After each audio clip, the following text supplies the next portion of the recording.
Olá pessoal, tudo bem? Hoje nós vamos fazer a retomada aí do conteúdo da apostila 7, né, que vai tratar sobre a filosofia política. Nós iniciamos trabalhando as perspectivas do Platão, a perspectiva do Aristóteles. Hoje nós vamos fazer uma breve retomada daquilo que nós vimos na live lá sobre o Agostinho e apresentar a ideia política do Tomás de Aquino.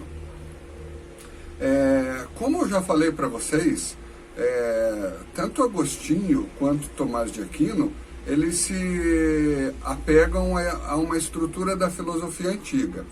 Então, o Agostinho ele vai retomar a filosofia do Platão, e o Tomás de Aquino ele retoma a filosofia do Aristóteles.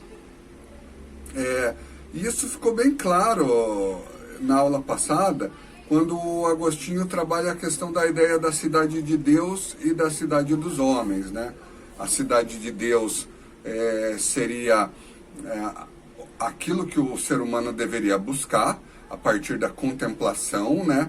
Vocês se recordam que ele trabalhava numa escala, né, do amor a Deus, do amor ao homem e do amor às coisas materiais. Então, o ser humano ele devia contemplar e buscar esse amor a Deus, não se apegando ao amor às coisas materiais, muito menos o amor a si próprio, né? Que esses eram elementos que o Agostinho tratavam como referentes à cidade dos homens, né? No qual o homem amava a si e desprezava a Deus.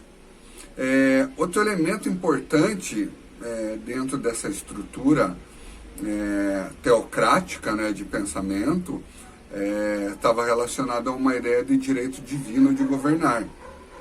Então, a Idade Média ela é marcada por esse aspecto, né? Aquele que está à frente ao poder, muitas vezes ele se intitula ou lhe é dado a alcunha de representante de Deus na Terra.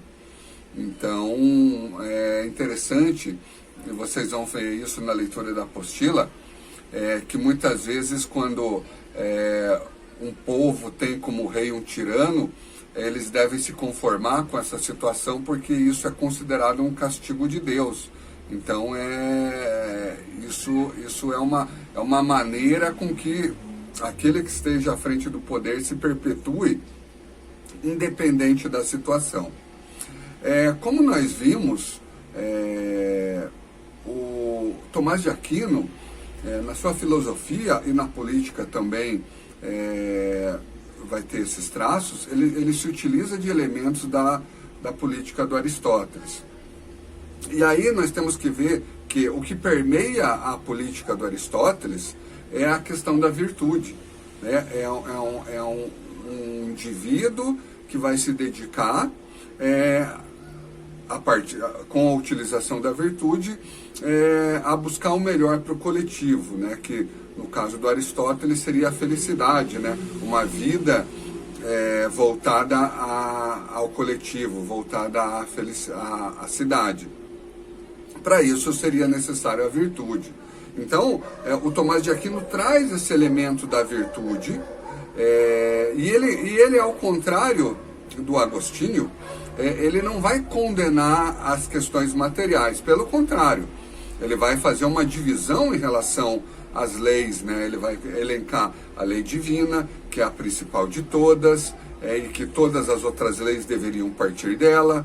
Ele vai apresentar a questão da lei natural, que está relacionado à autopreservação, e as leis humanas, que tem como princípio as leis naturais de autopreservação, e como ponto maior as leis divinas.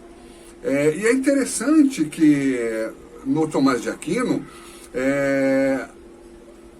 ele coloca uma participação das pessoas na condução política, coisa pouco comum para a época, né? Que o povo participe das decisões políticas e que o povo tenha o direito de tirar do poder se o governante tiver uma postura de tirano. Então, ele não vai trabalhar a ideia da política Estado como uma única instituição, né, como a religião, como uma espécie de instituição soberana. Não, ele vai trabalhar uma ideia de respeito às instituições. Isso tem que ficar claro.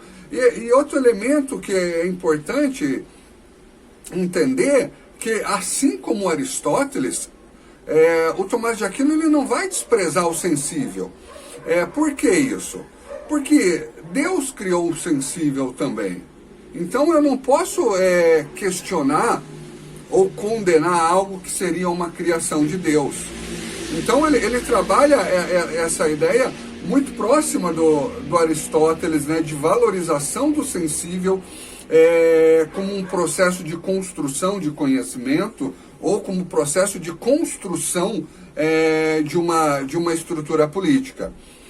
Então, se por muito tempo se considerou a tirania dentro da estrutura medieval como um castigo de Deus e os humanos, os homens deles deveriam suportar, na estrutura atomista, a tirania ela é considerada como uma degeneração da melhor forma de governo. Melhor forma de governo que deve ser guiada por leis humanas. Leis humanas que devem ter como princípio a lei divina.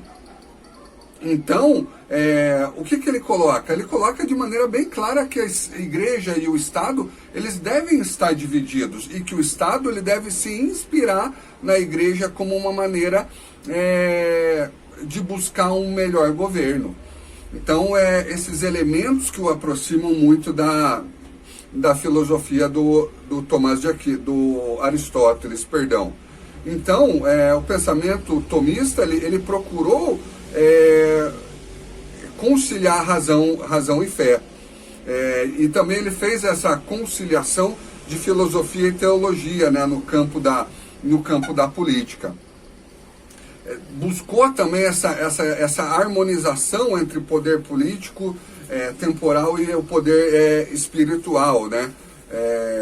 Algo muito criticado na época, né? E como nós vimos anteriormente, né, a estrutura do Agostinho não trabalha de forma alguma essa possibilidade de conciliação, né, entre aquilo que é divino e aquilo que é material ou secular, como alguns chamam, né? Então, o Tomás de Aquino, a sua ideia ela não é bem aceita anteriormente, mas ele começa a apresentar uma ideia mais esclarecida em relação à condução da política de uma maneira mais separada do Estado. Então, pessoal, nesse primeiro momento nós vimos 4 concepções: Platão, Aristóteles, Agostinho e Tomás de Aquino. Na próxima aula nós vamos começar a trabalhar a ideia do Maquiavel. E aí o Maquiavel é um pensador que vai direcionar uma crítica a essas 4 maneiras de trabalhar a política. Por quê? Porque na visão desse autor, todas essas políticas, essas formas de política, essas formas de filosofia, elas trabalham com uma chave de idealização. Algumas mais, que é o caso do Agostinho e do Platão, e algumas menos, como a do Tomás de Aquino e do Aristóteles. Mas todas elas trabalham com uma ideia de idealizar uma forma ideal de governante. E é esse elemento que o Maquiavel vai criticar na sua filosofia. A mais clara, como a do Platão e do Agostinho, no qual critica o material buscando algo transcendental, algo abstrato, e a do Aristóteles e do Tomás de Aquino, que trabalha numa chave de uma fórmula, né, que dá uma espécie de fórmula de como que o governante ele deve se portar, de como que ele deve agir para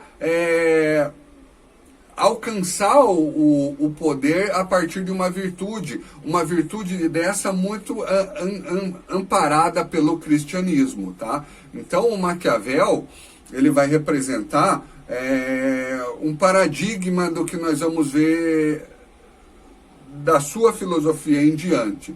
Beleza, galera? Obrigado pela atenção. Até a próxima. Um abraço.